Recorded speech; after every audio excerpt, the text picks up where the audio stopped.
settimana è organizzata nei primi 3 giorni sul lavoro di fondamentali principali, passaggio, palleggio e tiro.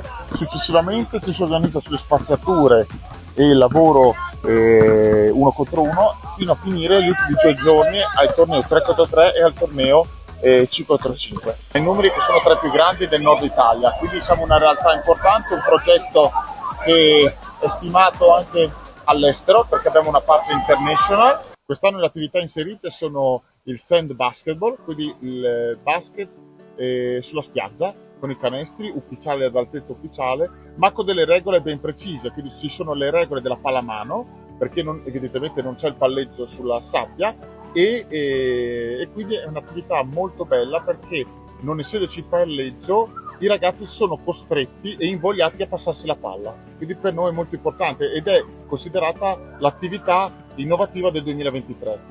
Mentre in piscina abbiamo deciso di introdurre il pool basketball, in cui si inseriscono 2 canestri gonfiabili all'interno della piscina e i ragazzi, naturalmente inserendo le regole della pallanuoto, e giocano a pallacanestro. Sono 2 attività che piacciono tantissimo, sono in grande crescita in queste estati e quindi per noi è un'attività in più da dare ai ragazzi e ogni anno sono attività che crescono e portano ancora più interesse per il nostro camp. E dando dei riscontri poi anche quando si passa la pallacanestro sul parquet. Assolutamente, perché dopo sulla trasformazione sul parquet ci accorgiamo che possiamo in pratica fare capire che nel sand basketball facevano 6 passaggi in un'azione, nel basket normale 1 e tanti palleggi, quindi c'è proprio un riscontro effettivo e pratico, perché spesso nei ragazzi la praticità è più importante della teoria. Cerchiamo di dare ai ragazzi tanti input e tante esperienze diverse perché possano poi portarle loro nelle loro società. Il passaggio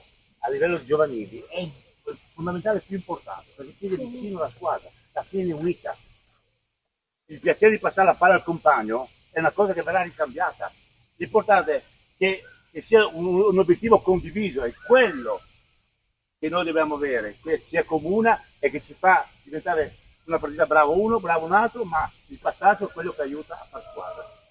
Io ho allenato qualche squadra di giovanili, però le più belle squadre che ho allenato, ho avuto piacere di allenare, sono quelli che si passavano la palla. Quindi è un fondamentale che va curato. Bravi ragazzi, bravissimi.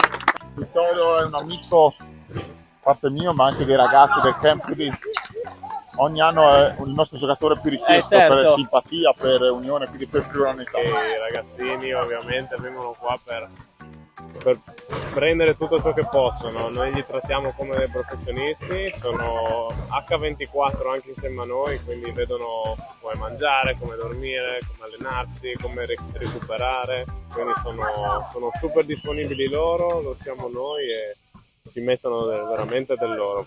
Bravi. È un progetto che ha tanta voglia di crescere e crediamo che i ragazzi abbiano tanto bisogno e voglia di divertirsi e giocare a pallacanestro, soprattutto in estate.